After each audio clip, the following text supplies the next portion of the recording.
काम कोई छोटा ना होला साहब, नीयत सही होनी चाहिए।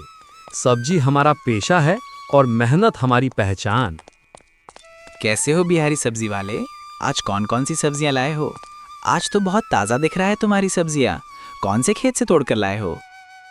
हाँ भैया जी, ये सब्जी बहुत ताजा हुए। घर ले जाके बनाइए, तब खा के देखिएगा। स्वाद ऐसा मिलेगा ना, खुद कहेंगे क्या सब्जी थी। हम मेहनत से कमाए हैं भैया, इसलिए चीज भी एकदम सही देते हैं। संतोष एक बिहारी आदमी जो अपने राज्य को छोड़कर दूसरे राज्य में रहने के लिए आता है। वो दूसरी राज्य में आकर सब्जी बेचने का काम किया करता। चूंकि बचपन से ही उसकी जुबान पर बिहारी भाषा बैठा हुआ था, इसीलिए वो कभी कभी हिंदी बोलते वक्त बिहारी भाषा में भी बोल देता था। लोगों को उसकी बातें सुनकर बहुत ही अच्छा लगता था। लोग उसे खूब हंसी मजाक भी करते थे। बिहारी चाचा, मुझे 1 किलो टमाटर दे दो और साथ में थोड़ी मिर्ची देना मत भूल जाना। अरे बिटिया, टमाटर के साथ मिर्ची भी फ्री में मांग रही हो? तू तो पूरा हिसाब जानती हो रे। चल ले जा, आज मन खुश है। इधर भी थोड़ा ध्यान देना भाई, हम लोग भी खड़े हैं। अरे भैया, सब पर नजर है हमार। पहले बच्चे लोग के दे देंगे, फिर बड़े लोग के नंबर आएगा। यहाँ से कोई निराश होके नहीं जाएगा। तुम्हारी बातें और तुम्हारी सब्जियां दोनों ही हमें तुम्हारे ठेले के पास आने पर मजबूर कर देती है संतोष। अरे बहिन जी, बात मेरी छोड़िए ना। मेरी बात से ज्यादा तई सब्जी बोलतिया। देखत बनी ना, एकदम ताजा हरियर हरियर। घर ले जाके बनाइए, सासू माँ के आगे परोस दीजिए। फिर देखिएगा, सासू जी खुद कहेंगी, बहू हो तो ऐसान, सब्जी कहाँ से लाई हो? क्या भैया, आप भी बहुत मजाकिया है। चलिए दीजिए मुझे 2 किलो बैगन और आलू 1 किलो। संतोष की सब्जियां खरीदने के लिए लोगों की भीड़ लग जाती है। संतोष अपना सारा सब्जी बेचकर अपने घर चला आता है। वो अपनी बेटी के लिए बाहर से खाना भी लेते आता है। अरे बिटिया, कैसी बा? स्कूल में सब ठीक ठाक रहा ना? तुम ऐसन उदास काहे बैठल बाड़ी? कुछ मन खराब बा का? देखो, तोहरे खातिर तोहरे पसंद का खाना लायल बानी, गरम गरम। पहले थोड़ा खा लो, फिर आराम से बतावा का बात है। बाबा तोहरे साथे हो। बाबा, आप सब्जियां बेचकर देर से घर आते हैं और मैं स्कूल से जल्दी चली आती हूँ। मुझे अकेले मन नहीं लगता है। मेरे स्कूल से आने के बाद मेरे साथ घर पर रहने वाला कोई नहीं होता है, इसीलिए मेरा मन उदास है। अरे बिटिया, तुम ऐसे काहे बोल रही हो? तुम्हारे लिए ही तो मैं इतना मेहनत कर रहा हूँ। तुम पढ़ लिख कर बड़ा आदमी बन जाओगी ना, तो मुझे भी बहुत खुशी होगी। मेरा सारा दुख अपने आप खत्म हो जाएगा। तुम उदास मत हो, कल से मैं और थोड़ा जल्दी आने की कोशिश करूंगा। आप हर बार यही बात बोलते हैं बाबा, लेकिन आप जल्दी नहीं आते हैं। मेरे साथ घर में रहने वाला कोई चाहिए जो मेरे साथ हमेशा रहे, जो मेरी देखभाल करे और हम लोगों को खाना बना कर दे। जब मैं स्कूल से आऊं तो वो मेरा हाल पूछे। मुझे ऐसा कोई चाहिए बाबा। अरे बिटिया, तुम ही का बोल रही हो? ये सब काम तो एक ही आदमी से हो पाएगा। घर, काम, तुम्हारी पढ़ाई, इसके लिए तो मुझे शादी करना पड़ेगा। तुम चाहती हो का कि मैं शादी करूं और तुम्हारे लिए नई माँ ले आऊं? हाँ बाबा, इससे हमें सुकून मिलेगा और घर में हंसी लौट आएगी, तो मुझे कोई दिक्कत नहीं है। बस वो माँ मुझे अपना ले। अरे पगली, जो तुम्हें दिल से अपनाएगी ना, वही इस घर की असली माँ कहलाएगी। तुम बस खुश रहो बिटिया, यही तो मेरी सबसे बड़ी खुशी है। संतोष अपनी बेटी की खुशी के खातिर शादी कर लेता है। ठीक बा बिटिया, हम सब्जी बेचवे जा रहल बानी। तू अपन नई मैया के साथे स्कूल चली जइहा। ढंग से पढ़िया, मन लगा के रहिया। हम संझा तक घरे लौट आ जाइब।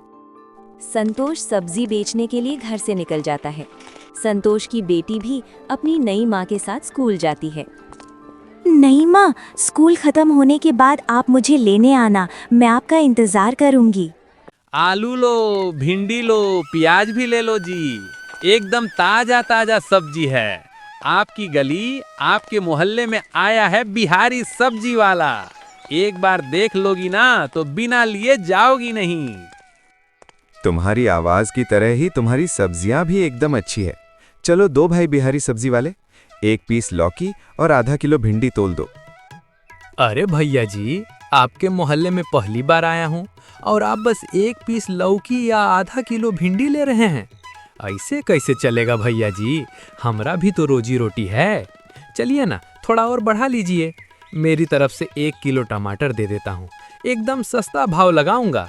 दाम की चिंता मत कीजिए, आप बिहारी सब्जी वाले से सब्जी ले रहे हैं। अब क्या ही बोलूं, चलो दे दो, जब तुम इतना बोल ही रहे हो तो 1 किलो टमाटर दे दो, लेकिन दाम सही लगा ना भैया। अरे भैया जी, दाम की चिंता एकदम छोड़ दीजिए। बस एक बार मेरी सब्जी घर ले जाके मन से बनाइए, खाइए, फिर खुदे कहिएगा ताजगी होता ऐसी, स्वाद होता ऐसा। हम गरीब सही, पर माल में कभी समझौता ना करत हैं। संतोष अपनी सब्जियां मन लगाकर बेच रहा होता है। दूसरी ओर उसकी बेटी उसकी नई माँ का स्कूल खत्म होने के बाद स्कूल के गेट के सामने उसका इंतजार कर रही होती है। काफी देर इंतजार करने पर भी उसकी नई माँ उसको लेने नहीं पहुँचती है। वो उदास हो जाती है और हर रोज की तरह अकेले ही घर के लिए निकल जाती है। अरे बिटिया, तुम रो क्यों रही हो? इतना परेशान चेहरा काहे बना रखा है? और ये बैग लेकर यहाँ अकेले क्यों खड़ी हो? कोई दिक्कत है क्या? डरो मत बिटिया, जो भी बात है खुलकर बताओ। जब तक हम हैं तुम्हें कुछ नहीं होने देंगे। बाबा, नई माँ बहुत बुरी है, उन्हें मैं पसंद नहीं हूँ। नहीं माँ, आप स्कूल खत्म होने के बाद मुझे लेने क्यों नहीं आई? मैं तेरी नौकर हूँ क्या जो तुझे लेने जाऊंगी? आप ये क्या बोल रही हो नई माँ? तुझे सुनाई नहीं दिया क्या? मैं तेरी नौकर नहीं हूँ जो तुझे रोज स्कूल पहुँचाऊंगी और लेकर आऊंगी। तेरे पैर है ना तो खुद से स्कूल चली जाना और चली आना। और एक बात सुन ले, मुझसे ज्यादा जबान मत लड़ाना। चल भाग अभी यहाँ से, मुझे आराम करने दे। नई माँ ने मुझसे बहुत ही गलत तरीके से बात की बाबा, उन्हें मैं पसंद नहीं हूँ। उसकी इतनी मजाल कि उसने तुम्हारे साथ ऐसे बात किया? अरे बिटिया, चलो मेरे साथ, आज उसे अच्छे से समझा देंगे कि किसी बेटी से जुबान ऐसे नहीं चलाई जाती। डर मत, हम हैं ना, आज उसे बढ़िया सबक सिखाया जाएगा। ए, सुनो जरा ध्यान से, मेरी बिटिया ने जो कहा है वो हल्की बात नहीं है।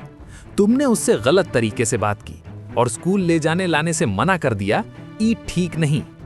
बच्ची है वो, सम्मान से पेश आना सीखो। मैं उसका बाप हूँ और आज शांति से बोल रहा हूँ। मेरी बेटी की पढ़ाई और इज्जत पर कोई समझौता नहीं होगा। मैं इसी तरह से बातें करूंगी और इसे स्कूल ले जाने ले आने का काम मैं नहीं करूंगी। ये तुम्हारी बेटी है, इसके साथ जो भी करना है वो तुम करोगे, मैं नहीं। मैं बस अपना और तुम्हारा ख्याल रखूंगी और किसी तीसरे का नहीं। अरे भैया, जुम्मा जुम्मा 8 दिनों न भइल और ई हमार बिटिया के तीसरा कहत बानी। तो के सबक सिखाई के पड़ी, तबे तोहर भाषा चेंज होई। संतोष अपनी नई बीवी के ऊपर बहुत ही ज्यादा गुस्सा हो जाता है और उसको मारने के लिए तैयार हो जाता है। संतोष की नई बीवी ने उसके बेटी के साथ बहुत ही उल्टा सीधा बात बोला। संतोष अपनी बेटी के लिए अपनी नई बीवी को छोड़ने के लिए तैयार हो जाता है।